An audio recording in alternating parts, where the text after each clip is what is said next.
ایک اور طالب علم کو تقریر کے لیے پیش کرتا ہوں. محمد سعود عالم وہ آئے اور یوم آزادی کی تاریخ پہ تقریر پیش کریں.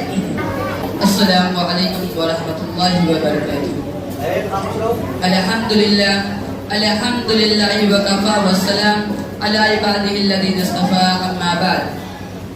تمام تعریفیں اللہ وحدہ لا شریک لہ کے لیے اور تمام طرح کے درود و سلام حضور علیہ السلام کے ذات مبارکہ کے لیے اور تمام طرح کے تشریف فرمائے مشفق و مربی اساتذہ کرام غیور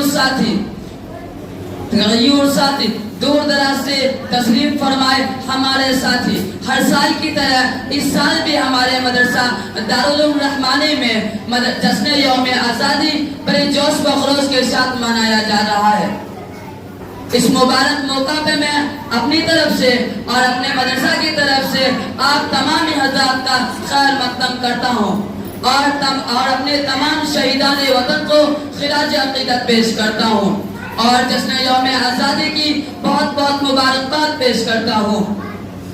دوستو، تاریخ اور ان کا مطالعہ کرنے سے ہمیں یہ معلوم چلتا ہے کہ انگریز تجارت کی غرض سے اس سرزمین پر قدم رکھا، لیکن رفتہ رفتہ تجارت کے نام پر سائنسی اور فوجی اثر و رسوخ حاصل کر کے یہاں کے حکمران کو بے دست واپا کر دیا اور یہاں کے سیاہ و سفید کا مالک بن کر لاکھوں کروڑوں بے گناہ ہندوستانیوں کو موت کے گھاٹ اتار کر ان پر ظلم و بربریت کے ہنستے داستان دہرائی، ایسی ہلاکت خیر کارروائی کی جن سے ہلاکو اور چنگیز کی داستان بھی ماند پڑ گئی.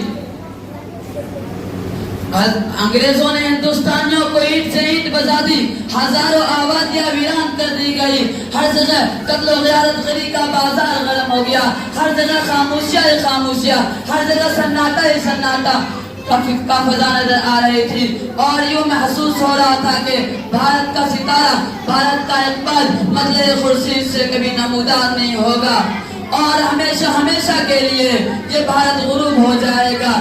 لیکن اس دھرتی و خالق و مالک کا یہ دستور رہا کہ بھارت ظلم کی ٹہنی کبھی پلتی نہیں، کاغذ کی ناؤ کبھی چلتی نہیں. چنانچہ ہندو و مسلم ایکتا و اکھنڈا، اتحاد و اتفاق کے نتیجے میں ہندوستان کا وقت بیدار ہوا.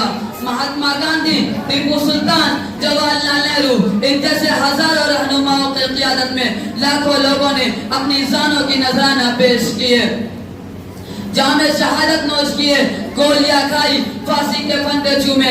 آخرکار وہ دن بھی آیا کہ انگریزوں کی نیندیں حرام کر دی گئی، اقتدار سے حرف غلط کی طرح مٹا دیا گیا. لاکھوں قربانیوں کے بعد ایک دن وہ بھی آیا کہ انگریز ہمارے ملک کو چھوڑ کر جانے پہ مجبور ہو گیا. الغرض یہی وہ 15 اگست 1947 کو ہمارا ملک آزاد ہوا. اب میں اس شعر کے ساتھ اپنی تقریر کو ختم کرتا ہوں. سارے جہاں سے اچھا ہندو ستا ہمارا، سارے جہاں سے اچھا ہندو ستا ہمارا، ہم بلبلیں ہیں اس کی یہ گلستہ ہمارا. السلام علیکم ورحمۃ اللہ وبرکاتہ.